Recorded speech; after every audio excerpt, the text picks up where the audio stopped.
Welcome to the Relationships Inside Out podcast with Doctors Gregory Siebert and Kimberly Murray, licensed marriage and family therapists. Join them on this journey as they explore the ins and outs of relationships. Well, welcome to Relationships Inside Out, where today we're going to talk about fall, my favorite season. I friggin' love fall. And unfortunately, not everybody loves fall. Well, I love fall. I didn't say my mental health love fall. I said I love fall. Fall is a tricky time of year. We are rapidly, at least in the United States, losing sunshine. Mm-hmm. And so we see people's moods start to get darker with the darker seasons, right? We're getting less sunshine, less time outdoors. We see depression and anxiety start to creep up, as well as things like fatigue. And seasonal affective disorder. Yeah. Cutely named SAD. It's terrible. But yes, we do see that. So even if we love the seasons, I'm a lover of fall, I still notice my mood dips.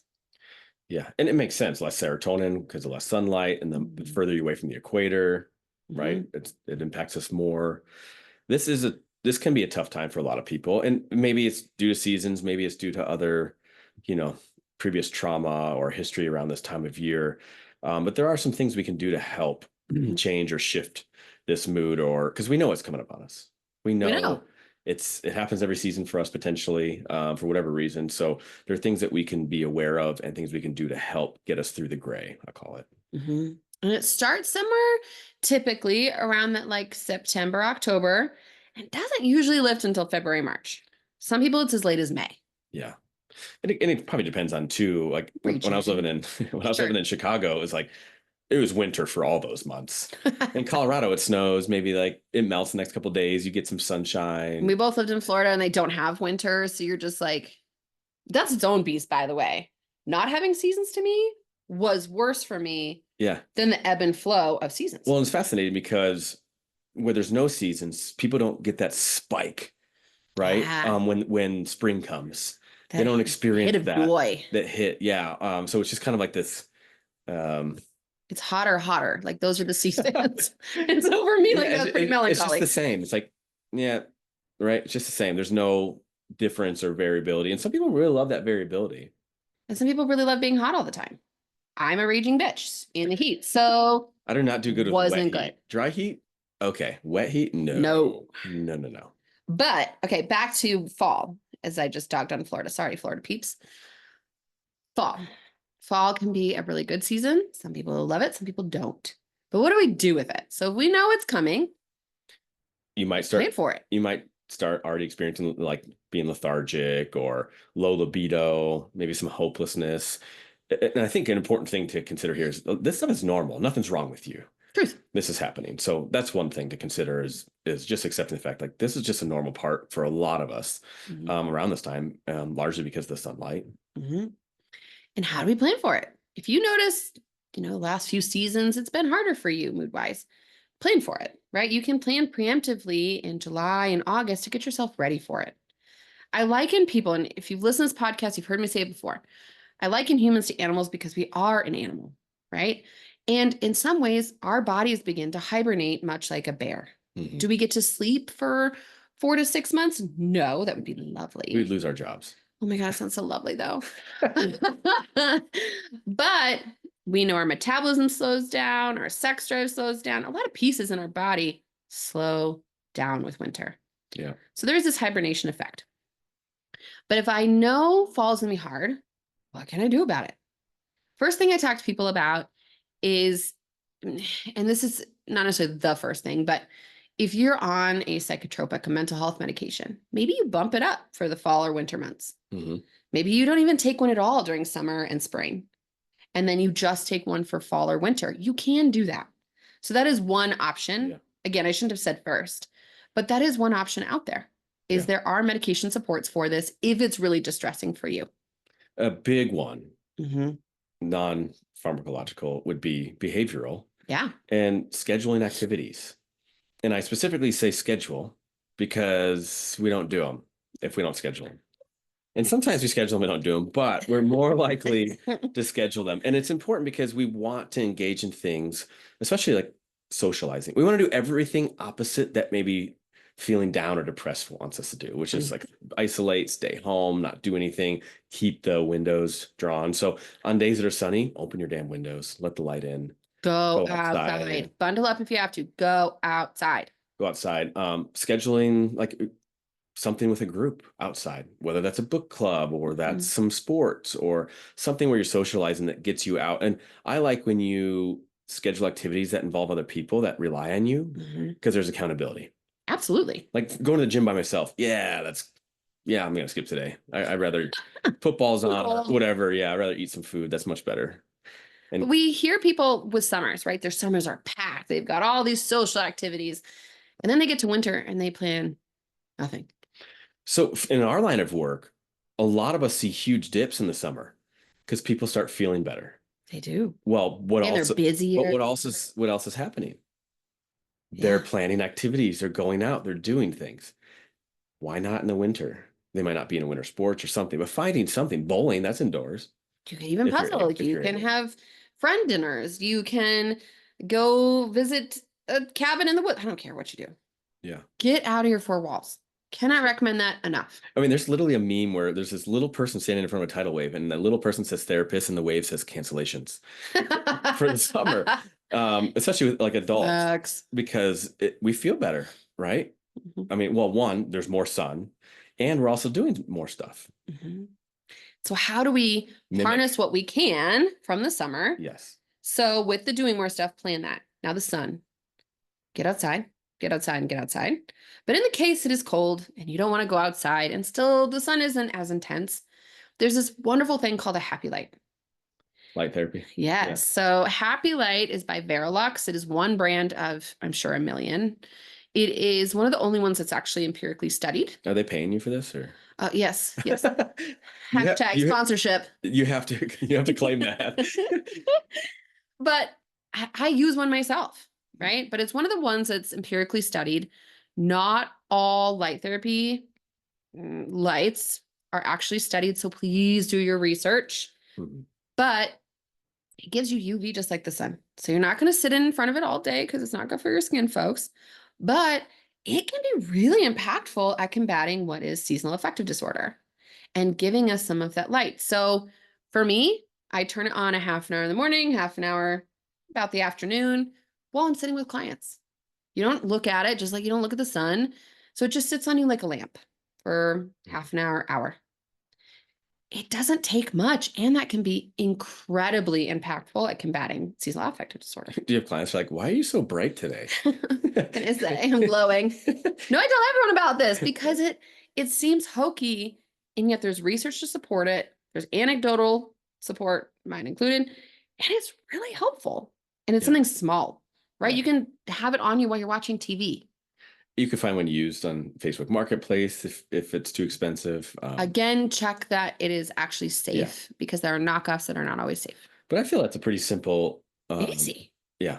You have to do anything with it. You can literally sit and doom scroll if you want. Recommend doom scrolling in the winter or ever while you're doing it. Yeah. You have no interaction with it. You just turn it on like a light. And going back to the activities, as far as those, what are the ones that actually excite you? And I'm not talking about, oh, I have to be excited to go do it. I mean, once you do it, you feel better. Because unfortunately, motivation doesn't work that way, as we talked before. You can't wait to feel motivated. Motivation doesn't come first. You have to go do these things. So think about the activities that bring you that or have brought you that in the past. And even if you're not finding that right away, just explore, try different things. Lean into a different thing. Maybe you go do a paint and sip. Okay, maybe you find like painting's not my jam.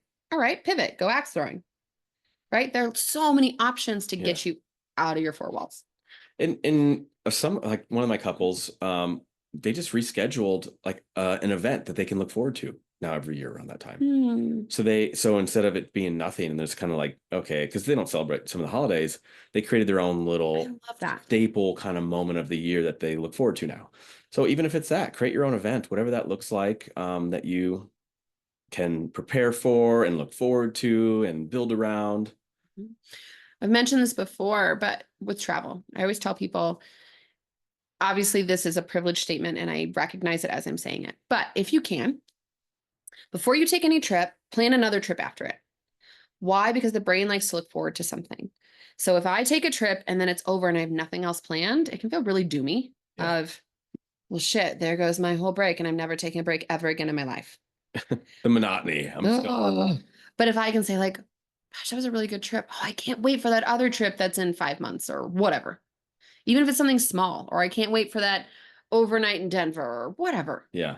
Try to plan those things you can look forward to, even beyond the next one. So try to plan one extra just to give the brain a continuous motion of planning. Even if it's small, for me, I have this issue. Well, I don't know if it's an issue, but I have this response after vacation. I just came off vacation. And I'm just like, oh my God, I'm going back to life and adulting. Yeah, it's a slump. So you need something to look forward to again, even if it's small. And I will say you also don't want to overbook yourself. True. Because burnout does happen. And I've seen this with a lot of couples after summer. They come and they're like, yeah, we're so busy and we didn't have time to do this. And it wasn't relaxing. Why? Because they overbooked. So find a balance. What does that look like for yourself? But I think that's a really good point. Have something to look forward to. Foster in your brain that excitement, that joy, right? Mindset. Mindset here is key. Your mindset can't always beat out what's happening in terms of mental health, but it can help it, right? So if every day I'm like, oh, I hate the gray clouds. Oh, I hate winter. It's going to make my depression worse. Yeah. Versus if I can say, wow, I appreciate this season of rest, this season of coziness, this season of more cuddle time. Oh gosh. You're a basic bitch, Greg. I don't like pumpkin spice, but I know it's a big. What, pumpkin cold foam from Starbucks? Who's the BB now? Okay. On a chai of all things. You sidetracked me, Greg, and now I want a Starbucks. But if I can, even that, right? I can get a pumpkin cold foam chai later today. That's gonna be really delicious. If I focus on that pumpkin cold foam versus the clouds, that might help me a little bit. It's the little bits that stack up. It doesn't have to be big, broad, sweeping change. It can be just little bits that add up to a bigger change. Yeah, and practicing gratitude around these things. Yeah. It could be something simple, maybe not for yourself, but if you have kids, like I'm looking forward to them building a snowman. I'm looking forward to them learning how to ski or going sledding with them. Looking forward to movie nights, cuddling. Whatever else is something that you've created to look forward to and to share gratitude around. And I honestly, practicing gratitude is very hard. Oh yeah. Especially when we're already in a down mood. It's easier for our brain to find the negative. Like if I show you a white piece of paper with a black dot on it, everyone notices the black dot, not all the white around it. Typically where our mind goes, right? Mm-hmm. So we have to kind of go against the grain and practice gratitude. But research is very solid on this in terms of the effects on your happiness when you practice it, especially for long periods of time consistently. Oh, yeah. So, and I'm the only one in control of my mindset, right? I'm the only one in control of how I interpret the season, my gratitude, my appreciation. I'm the only one in control of that. So in a season where it might feel like I'm really trapped, find control in what you can. That is one piece. I have gratitude to know I can eat a crap ton for the holidays and it's socially acceptable. You take the bear hibernation real serious. It's socially acceptable to stuff myself. Actually, one thing that and even this is so minute, is I love the smell of my wife's Thanksgiving stuffing. Oh, I love that. I look forward to that in the mornings because she'll start early. And you're just trying to suck up to her. I hear you. Yeah. Yeah. I hope she listens to this specific one and I'll only fast forward to this spot. But it's true. It is. The little things. Little things, right? I look forward, whether it's for us, we celebrate Christmas. Not even the presents. If anyone knows me, presents are not my thing. But the being around family and my kids' excitement. I don't care if I get any presents, but to watch them get excited, and we practice Santa traditions. So for them to run down the stairs, right? I can use that as fuel when things are getting a little dark in early December of, look what's coming. Yeah. Or look at all the Christmas lights. There's such beauty in that. I love, so I don't know what it is, but for me, I love when malls decorate for You're Christmas. such an old man. I know. So when I was stationed in Guam, like they don't have winter. I went to their mall and they were decorated, and it just kind of gave me a piece of home. But it was that way for me, I guess. Yeah, that mall. And so I went in there for all the Christmas decorations because you're not outside feeling the heat, you're inside and you're like, there's Christmas. It might be snowing somewhere. Maybe get like a hot coffee while you walk around and sweat, but it's fine. In the AC. But something like little like that you find appreciation for that maybe is nostalgic. Going driving around, seeing Christmas lights or the holiday lights, however you phrase that. But okay, so the big one's January. January sucks for people because the holidays are over. We get that slump. What do you mean? That's when the resolutions come. That's when I'm in the gym. It lasts like 2 weeks. That's when I'm in the gym for 2 weeks, getting my swole on. And then we hit that dip. So maybe it's planning your May garden. Maybe it is planning that summer vacation, right? You can still look forward even when some of these bigger markers are done. Some of the colder parts, the snow is more brown, right? It's not as magical, shall we say? So how can I find other pieces? Again, mindset. January, okay, my seasons are about to pick up in March, April, May. School is coming to an end. So how do I enjoy this season of rest? How do I listen to my body? How do I participate in more self-care, more sleep so that I'm prepared for April, May? Yeah, maybe this is when you find a hobby or explore hobbies. Yeah. I know for me, I started with this veterans group where they build fly rods. And so in the winters, that's when a lot of like you tie in flies. So flies are this, fake fly that you're throwing out on the water to fool the fish. But you tie them and there's really like a whole culture around it. It's an art. It is. It is. It's incredible what people can create and tie onto a hook. And so they do this in the winter because in the summer and spring, they're fishing. So they've preoccupied themselves and do this. So I got into like the building the fly rods or tying flies. But I'm preparing, right? I'm preparing for another season. And so that keeps my mind and gives me something to look forward to. And I think that's important for people to also do is find a hobby. It doesn't mean you have to nail it down, but just explore, try different things, even during this time, because it's all about finding something that's going to get you through the gray. And even if I don't like this word, but even if it serves as a distraction, so by the time you're done doing it, you're like, oh, it's spring. Like that's helpful. Sure. Gives you a little bit of dopamine. I'm a puzzler. I'm also an old lady, but I like jigsaw puzzles, big ones. Do you schedule time for puzzling? Sometimes. So I'll tell my husband, like, I would like to puzzle in the morning, say Saturday mornings. And he might then do something with the girls so I can puzzle in peace. Or I'll get up at 6 a.m. before my kids get up so I can have quiet because they're very destructive of my puzzles. But yeah, scheduling it can be helpful. Or my husband and I will sit and do it together while we eat dinner. So puzzling is a privilege for those who don't have cats that destroy their puzzles. Hey, I have a cat. I have a dog who eats the pieces. He can't drop a piece because she decimates them. And the reason why I say schedule is because you can have hobbies, but a lot of us, me included, we're really bad at following through unless it's scheduled. So for me, I schedule with fellow veterans to go tie together, even though it's a solo thing. You don't really need anyone there, but it's accountability. And I know I wouldn't do it because all the seasonal affective stuff is like stay home, watch Hallmark, sleep, be sad. Yeah. Yes. I don't watch Hallmark, but my wife does. So it's okay to admit it. First step. I love it. It's amazing. I'm just kidding. But finding those things. Fall doesn't have to be this like, oh no, the snow's coming. It's going to be cold. The drudgery, right? It doesn't have to be that. Yes, some people inherently don't like cold. Like my dad. He's incredibly sensitive to cold. It causes him physical pain. For him, there's a real physical reason why he hates winter. So how can we support him through that? Yeah. Maybe we go visit him instead of him visiting us. Maybe we plan activities in his home so he doesn't have to get cold, right? Plan around those without having to have the mass drudgery when possible. Sometimes it's still going to be there. How can I notice I'm more sad today? Yeah.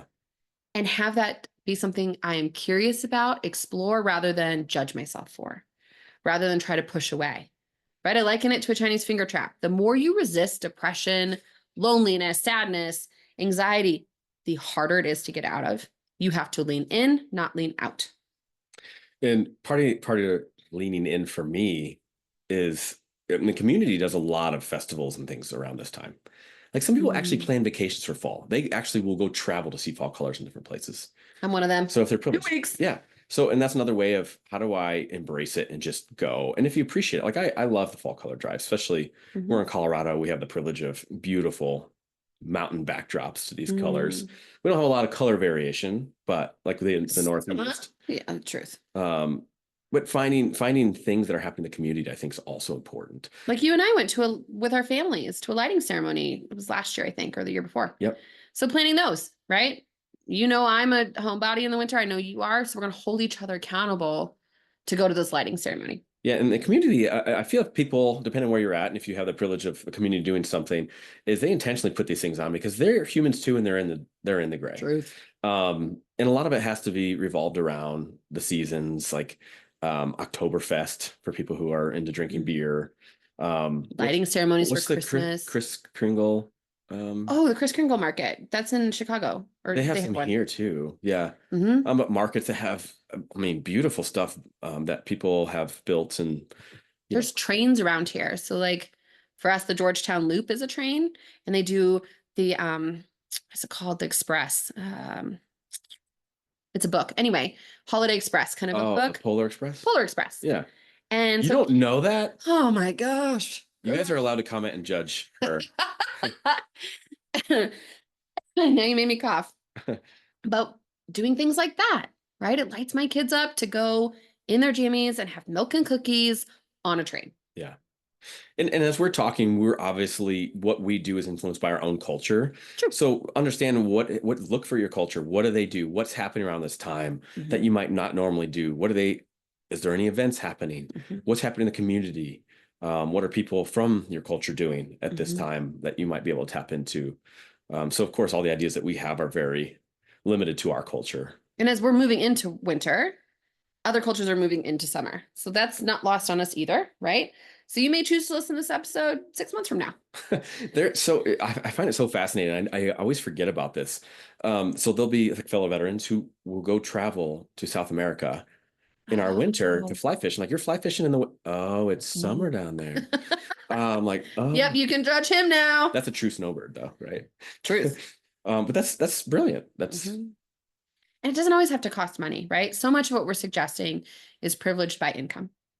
So again, going back to things like mindset, quality time, getting a little extra sleep if you have the ability to do so, eating really well, right? The temptation is more carbs. You don't actually need more carbs in winter, despite what we might feel. So try to stick with a more healthy diet for whatever your body might be. Not that carbs are bad. That's not me shaming carbs. But our temptation is to abandon all healthy eating and just be really indulgent because it gives us a dopamine hit. Yes, please. I know. It's terrible. I literally said I look forward to stuffing myself. So Craig, we're here to talk about that. If you're in a place that snows, one thing my wife and I love, and this is doesn't cost money, is when you go out, that snow absorbs a lot of sound. So it's quiet. And it's silent. And you can be present and engage in mindfulness practices at this time, like sight, sound, smell. But Greg, it's silent, but now you have a son. So that whole "it was silent outside" thing. You think I'm bringing him? It's gone now. You think I'm bringing him out there? And I also love my dog. She loves snow. Yes. And so that's great to see her enjoy it. That's free. It's on a walk. If someone's physically able, right? And yes. So little things like that don't cost any money and notice, but it does sometimes require you to be mindful and actually practice mindfulness and be present in those moments. Because I know this sucks for me, but my wife was the one who pointed that out to me. She's like, "Do you notice how silent it is with the snow?" And I'm like, "Oh, my brain's not silent, but yes, it is silent out here." And then you had a son. Yeah. Yeah. Let me know how that silence is going to go when he gets outside. I'm going to knock on some wood. He's pretty silent. He's pretty chill. Oh, Greg, you just said it out loud. I knocked on wood when I said it. Parenting rule number 1, you don't point out when the kids are quiet.